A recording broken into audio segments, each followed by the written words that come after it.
mambo ambayo yameendelea nationally. Kuna kifo ya ule kijana ambaye aliuliwa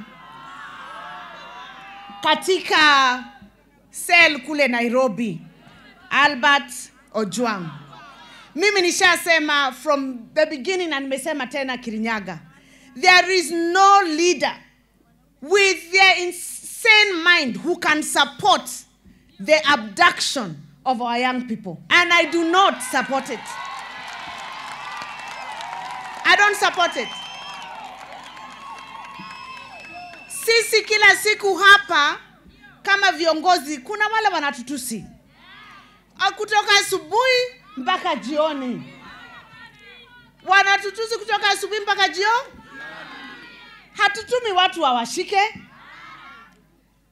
Because as a leader, you are expected to have a little bit more tolerance. If you have no tolerance, kama hauwezi kujicontrol, you do not qualify to be a leader. You don't. And so, I want to be very categorical on that matter.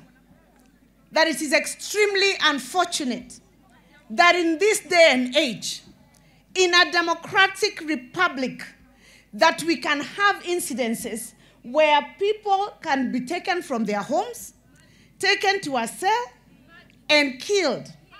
And then we start passing the buck from one individual to another. Mimi nasimama na wale tunasema, there must be accountability. And action must be taken.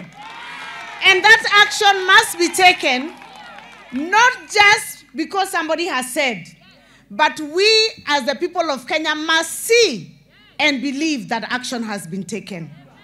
Pia nichangie moto kuhusu hili jambo ambalo la kijana ambaye alikuwa kule Nairobi akapigwa risasi.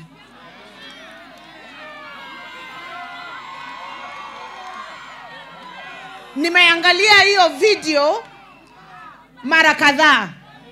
Nimeangalia video, nikaangalia tena na nikaangalia tena.